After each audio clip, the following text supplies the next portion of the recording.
Hey everybody, welcome back to the NC State Insider Podcast. I'm your host and lead beat writer, Tucker Sennett, joining you here today to talk some more NC State football. And as we usually do at the end of game weekend, we'll talk about what NC State's loss means big picture wise, give you a sort of a wide berth understanding of what happened in the rest of the conference this weekend and where NC State stands. Now, the Wolfpack did not play a conference game, although many of the teams in the ACC will face Notre Dame this year. But that will not the loss will not count against the Wolfpack's ACC record. So NC State fell to 4-3 with the 36-7 loss and remains at 1-2 in ACC play. Now, um, we continue to get some clarity as we do each week, and I'm pretty confident that there's sort of a top of this conference and a bottom now. It just is making more sense each week. So I'll run through those games and try to give you kind of where I think NC State fits in this new power structure for the conference, and then we'll be done. Um, Obviously, you had that loss for NC State. Moving on from that, Georgia Tech, one of NC State's future opponents, took care of business against one of their past opponents. They beat Virginia Tech 35 to 20. Haynes King with another really solid performance, got in the end zone a couple of times there, and just continues to be a threat both through the air and on the ground, and one of the best quarterbacks in the conference. So the Yellow Jackets get it done. You got kind of a shocker. NC State's next opponent coming off of this bye took down Florida State, and that would be Pitt. They went into Doak Campbell or Doak, yeah, I think it's Doak Campbell, right? Yeah, Doak Campbell Stadium. Sorry. I just like to clarify these things.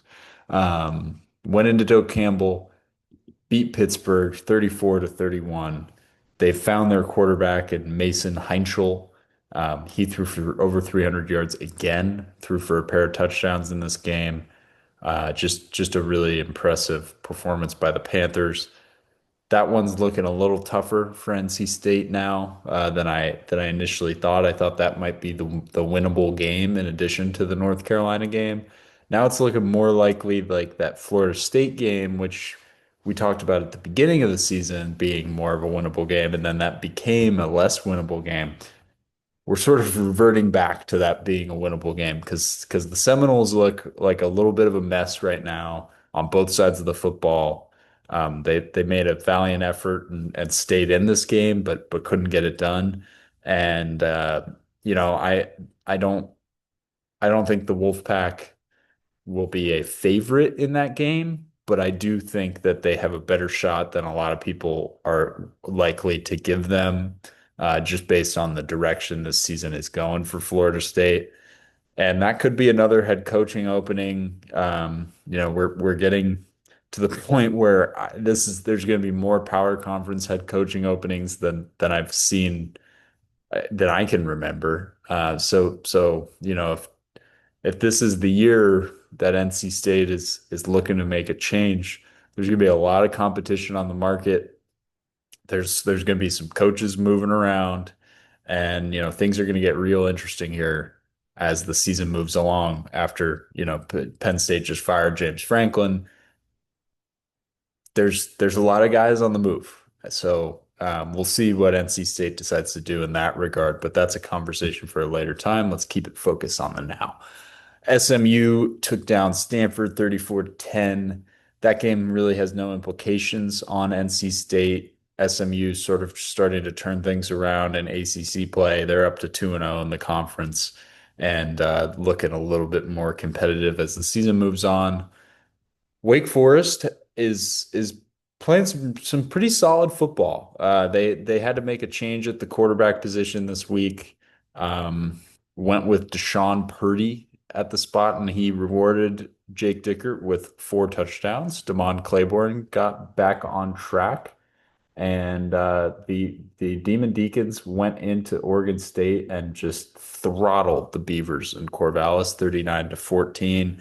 Oregon State's now 0-7 on the year. Really, really rough year for them. They actually moved on from their head coach this morning as well. So there's another opening for you.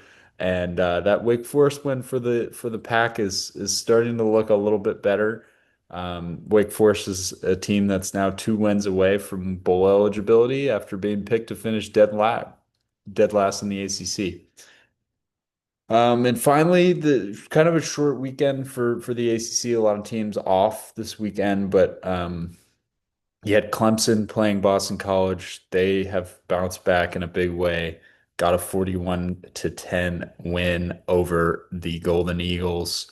Um, Neither of those teams are on NC State's schedule. So because it was a short weekend, let's just do a little looking ahead. Um, NC State obviously is on the bye this week, but we'll have the road trip to Pitt on October 25th. Then they'll be back in Raleigh for the Georgia Tech game. That's going to be a tough one for this NC State team. Then you got the road trip to face number 2 Miami, looking like an increasingly difficult game each week. And you finish up with those 2 games against Florida State and North Carolina. Now, as for who played this weekend, Pitt, Georgia Tech, Florida State all played. Miami and North Carolina were on the bye.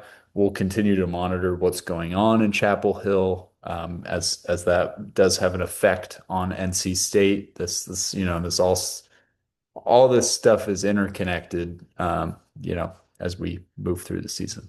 So that's all I got for the weekend recap, as we like to do. And we'll catch you here next time.